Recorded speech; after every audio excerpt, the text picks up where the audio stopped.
brought to you by Vigard. ಅಂದಾಜು 20 ದಿವಸಗಳಿಂದ ನಾವು ಒಂದು ಹೋರಾಟವನ್ನು ಪ್ರಾರಂಭ ಮಾಡಿದ್ದು ತಮಗೆಲ್ಲ ಗೊತ್ತಿರತಕ್ಕಂಥ ಮಾಹಿತಿಯಾಗಿದೆ. ಆ ಹೋರಾಟದ ಉದ್ದೇಶಗಳು ಏನು ಅನ್ನುವಂಥದ್ದನ್ನು ಸುದೀರ್ಘವಾಗಿ ನಾವು ಹೇಳ್ತಾ ಬಂದಿದ್ದೇವೆ. ಆ ಹೋರಾಟಕ್ಕೆ ಧರ್ಮಯುದ್ಧ ಅಂತಕ್ಕಂತಹ ಒಂದು ಹೆಸರನ್ನು ಕೂಡ ಕೊಟ್ಟಿದ್ದೇವೆ. ಇದೊಂದು ಸ್ವಾಭಿಮಾನದ ಚುನಾವಣೆ ಆಗಬೇಕು, ಸ್ವಾಭಿಮಾನದ ಮತದಾನವನ್ನು ಮಾಡಬೇಕು ಅನ್ನುವಂತಹ ಮಾತನ್ನು ಕೂಡ ನಾವು ಹೇಳಿದ್ದೇವೆ. ಈ ಸಂದರ್ಭದಲ್ಲಿ ನಾಮಪತ್ರವನ್ನು ಸಲ್ಲಿಸಿದ ನಂತರದಲ್ಲಿ ಹಿಂದಕ್ಕೆ ಪಡೆದಿದ್ದೇವೆ. ಆ ಹಿಂದಕ್ಕೆ ಪಡೆಯುವ ವಿಚಾರದಲ್ಲಿ ಎರಡೂ ಪಕ್ಷಗಳ ನಾಯಕರು ನಮ್ಮೊಂದಿಗೆ ಸುದೀರ್ಘ ಹೋರಾಟ ಪ್ರಾರಂಭ ಆದಾಗಿನಿಂದ ಸಂಪರ್ಕದಲ್ಲಿ ಇರತಕ್ಕಂಥದ್ದು ಬಹುಸಂಖ್ಯಾತರಿಗೆ ಗೊತ್ತಿದೆ. ಇಂದು ಕೂಡ ನಿನ್ನೆಯೂ ಕೂಡ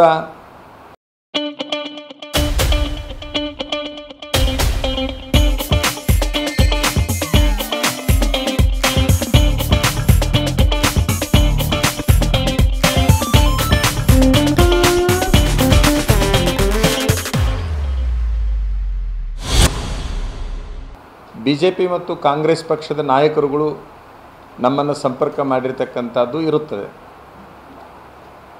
ನಿನ್ನೆನೂ ಕೂಡ ಮುಖ್ಯಮಂತ್ರಿಗಳು, ಮಾಜಿ ಮುಖ್ಯಮಂತ್ರಿಗಳು, ಸದ್ಯದ ಸರ್ಕಾರದ ಮುಖ್ಯಮಂತ್ರಿಗಳು ಮಾತಾಡಿದರು, ಉಪಮುಖ್ಯಮಂತ್ರಿಗಳು ಮಾತಾಡಿದರು.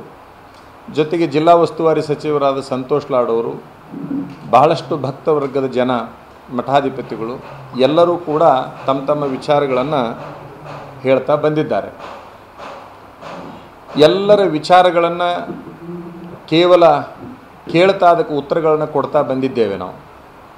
ಆದರೆ ಇಂದು ನಾಮಪತ್ರವನ್ನು ಹಿಂದೆ ತೆಗೆದುಕೊಳ್ಳಲಿಕ್ಕೆ ಕಾರಣ ನಮ್ಮ ಗುರುಗಳು ನಮಗೆ ಆ ಒಂದು ಆದೇಶವನ್ನು ಮಾಡಿದರು. ಸದ್ಯಕ್ಕೆ ಚುನಾವಣಾ ರಂಗದಿಂದ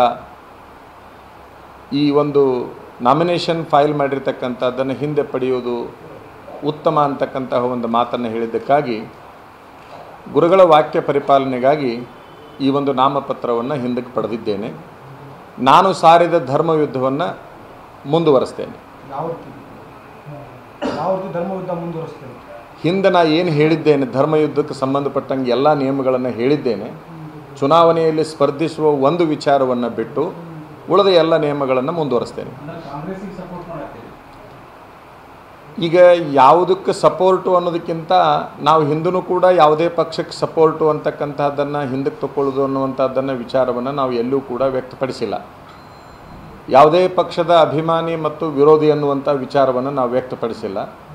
ಆದರೆ ನಮ್ಮ ಧರ್ಮಯುದ್ಧದಲ್ಲಿ ಯಾರು ಈ ಕ್ಷೇತ್ರದಲ್ಲಿ ಬೇಡ ಅನ್ನುವಂಥದ್ದನ್ನು ಹೇಳಿದ್ದೇವೆ. ಆ ವಿಚಾರಕ್ಕೆ ನಾವು ಧರ್ಮಯುದ್ಧ ಅನ್ನುವಂಥ ಹೆಸರನ್ನು ಇಟ್ಟಿದ್ದೇವೆ. ನಮಗೆ ಏನೇನು ರೀತಿಯಿಂದ ಅನ್ಯಾಯ ಆಗಿದೆ ಅಂತಕ್ಕಂತಹ ಒಂದು ವಿಚಾರವನ್ನು ಇಟ್ಟಿದ್ದೇವೆ. ಆ ವಿಚಾರವನ್ನು ನಾವು ಮುಂದುವರಿಸ್ತೇವೆ.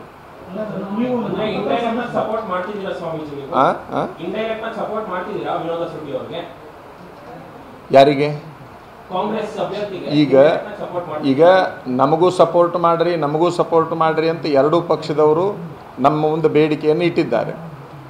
ಆದರೆ ಈ ಹಿಂದೆ ನಮ್ಮನ್ನು ಸಪೋರ್ಟ್ ಮಾಡಿರ್ತಕ್ಕಂಥ ಬಹುಸಂಖ್ಯಾತರು ಕೂಡ ಇದ್ದಾರಲ್ಲ, ಅವರನ್ನು ಕೂಡ ಶೀಘ್ರದಲ್ಲಿ ಈಗಾಗಲೇ ನಾನು ಬಹುಸಂಖ್ಯಾತರನ್ನು ಸಂಪರ್ಕ ಮಾಡಿದ್ದೇನೆ.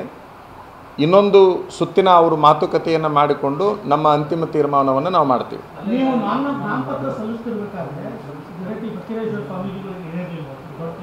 ಇಲ್ಲ, ಎಲ್ಲ ಹೇಳಿ ಆಗಿತ್ತು. ಈಗ ನಿಮಗೆಲ್ಲ ಗೊತ್ತು ಹೇಗ್ಯಾಗ ರಾಜಕೀಯ ವ್ಯವಸ್ಥೆಯಲ್ಲಿ ನಾನಾ ಥರದ ಬದಲಾವಣೆಗಳಾಗ್ತವೆ ಅಂತಕ್ಕಂಥದ್ದು ಎಲ್ಲರಿಗೂ ಗೊತ್ತಿರ್ತಕ್ಕಂಥದ್ದು. ಅದು ಸರ್ವೇ ಸಾಮಾನ್ಯ. ಈಗ ಹೋರಾಟಕ್ಕೆ ಕಾರಣ ಏನು ಅಂತಕ್ಕಂಥದ್ದು ನಿಮಗೆಲ್ಲರಿಗೂ ಗೊತ್ತಿದೆ. ಅದನ್ನು ಹಿಂದಕ್ಕೆ ತೆಗೆದುಕೊಳ್ಳುವಂತಹ ಕಾರಣವನ್ನು ಕೂಡ ನಾನು ಹೇಳಿದ್ದೇನೆ. ಇನ್ನೂ ಕೆಲವು ಕಾರಣಗಳಿದ್ದಾವೆ, ಮುಂದಿನ ಯೋಜನೆಗಳಿದ್ದಾವೆ. ಕಾರಣಗಳಿಗೆ ಮತ್ತು ಯೋಜನೆಗಳಿಗಾಗಿ ಕಾರಣಗಳಿಗಾಗಿ ಯೋಜನೆಗಳಿಗಾಗಿ ತಾವು ಒಂದಿಷ್ಟು ಸಮಯವನ್ನು ಕಾಯ್ತಾ ಇರಬೇಕು.